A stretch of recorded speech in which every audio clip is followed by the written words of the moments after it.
Di Long Pelban, sawah menjadi sumber pangan sekaligus wisata. Hutan desa seluas 4.186 hektar mereka jaga sebagai benteng kehidupan. Dari sayuran, energi terbarukan lewat solar cell, hingga tenguyun yang jadi jiwa kebersamaan desa ini memadukan tradisi, teknologi, dan solidaritas.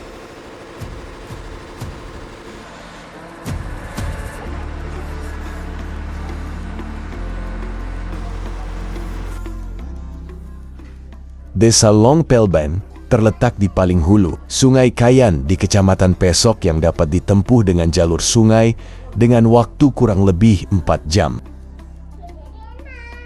Dan jika ingin menggunakan jalur darat hanya sampai di Desa Long Lejuh, kemudian perjalanan akan dilanjutkan menggunakan ketinting untuk menyeberang dari Desa Lejuh ke Desa Long Pelban.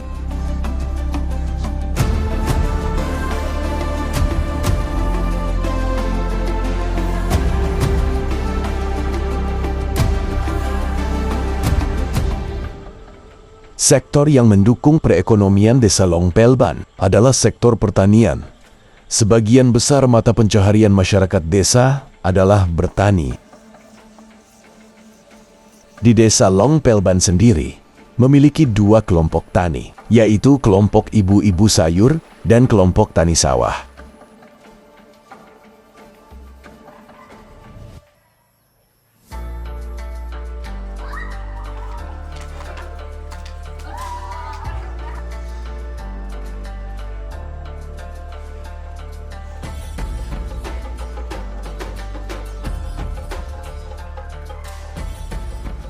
Di desa kami terdapat beberapa potensi yang ada di hutan desa, yang luasan hutan desa itu kurang lebih 4.000 hektar. Dan pada saat ini dalam hutan desa juga telah dilakukan untuk memelihara atau menjaga kelestarian hutan yang kami ajukan untuk dijadikan hutan desa. Desa yang ada pada saat ini sangat besar perubahannya dari zaman dulu, terutama di segi komunikasi kita. Bersyukur kami pada saat ini sudah mendapatkan fasilitas untuk alat komunikasi yang diberikan oleh pemerintah kepada kami, sehingga pada saat ini kami juga mempunyai suatu alat komunikasi, yaitu Tower Bakti, dan saat ini juga telah dibantu oleh pemerintah untuk melancarkan sistem kinerja pemerintahan desa seperti bantuan Starlink, supaya pemerintahan desa boleh bekerja sesuai dengan arahan yang dari pemerintah kabupaten. Jadi di dalam desa kita ini ada membentuk kelompok tani yang merupakan kelompok wanita tani yang ada di dalam desa. Jadi kita dari desa ini ada kerjasama dengan perusahaan kayu yang ada di sekitar wilayah desa, supaya hasil pertanian atau perkebunan yang dihasilkan oleh KWT tersebut, mereka boleh menjual hasil mereka ke perusahaan. Dan bibit-bibit sayur yang kita dari pemerintah desa bantu kelompok wanita tani kita ini, seperti bibit terong, kacang panjang, kangkung, lombok, cabai, dan tomat, itu kita bantukan untuk kelompok wanita tani kita.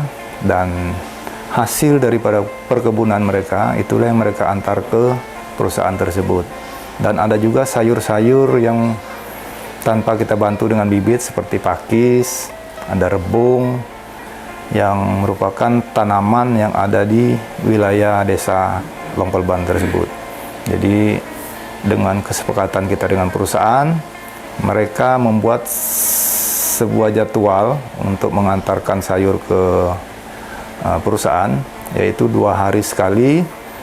Mereka mengatur kelompok dengan bergantian mengantar hasil kebun tersebut ke perusahaan.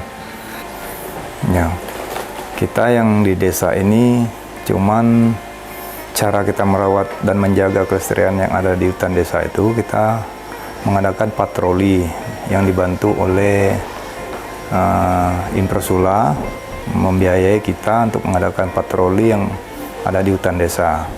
Jadi tenaga yang kita pakai di patroli yang saya maksudkan, kita pakai anak-anak kita yang ada di desa. Jadi sifatnya bergantian. Nanti yang berikutnya lain lagi orangnya, dan setelah yang berikutnya lagi, pokoknya mereka bergantian, anak-anak muda kita, untuk melakukan identifikasi yang ada di dalam hutan desa tersebut. Yang pertama ini mereka masih mengambil titik jalur ini hutan desa, sama mengidentifikasi apa-apa yang ada, potensi yang ada di dalam hutan desa tersebut. Sungai Kayan ini bisa dimanfaatkan termasuk ada dari beberapa warga kita untuk mencari nafkah mereka di nelayan. Mereka mencari ikan di Sungai Kayan yang ada di sekitaran desa. Dan juga di sebelah hulu, posisi sebelah hulu kampung, ada beberapa potensi wisata kita, termasuk wisata gunung dan arum jeram yang ada di hulu Desa Longpelban. Kalau untuk kami yang ada di masyarakat Desa Longpelban merasa sangat terbantukan dengan program-program yang menyangkut dengan landscape Kayan, termasuk ada bantuan pembibitan yang selama ini yaitu bibit kakao, dan dari pembibitan itu masyarakat dilatih untuk mengisi polybag sampai ke penanaman biji kakao tersebut. Dan setelah tumbuh itu dimanfaatkan oleh masyarakat untuk mengambil atau menanam bibit kakao tersebut. Untuk pesan dan kesan saya kepada anak-anak muda, supaya apa yang mereka perjuangkan saat ini seperti tadi menjaga hutan, supaya itu tetap dijaga sampai ke anak cucu, supaya hutan yang ada di wilayah Desa Longpelban supaya tetap terjaga dengan baik dan bisa dimanfaatkan oleh anak-anak cucu kita ke depannya.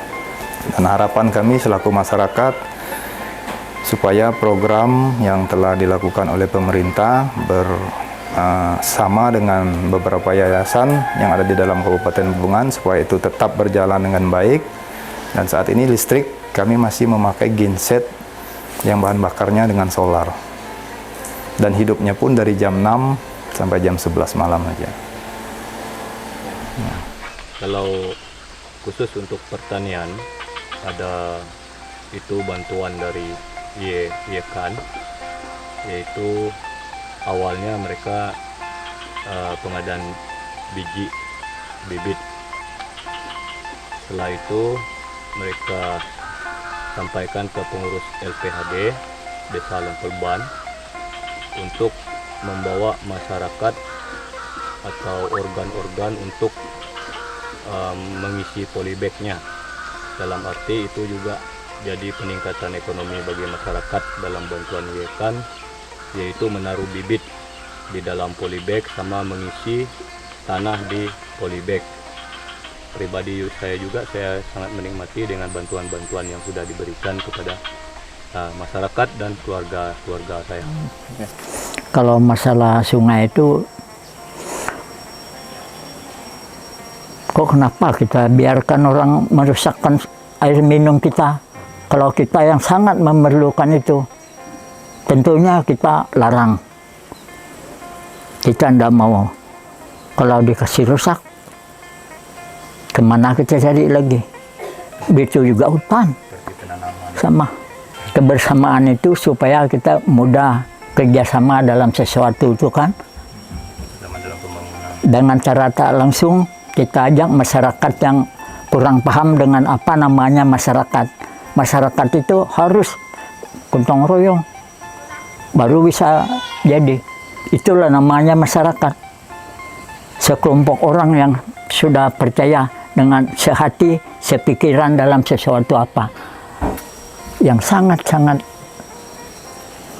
kita manfaatkan hutan sama sungai. Itu sangat-sangat kita menyayangi. Tidak ada air, tidak bisa hidup. Tidak ada hutan juga kita tidak bisa hidup.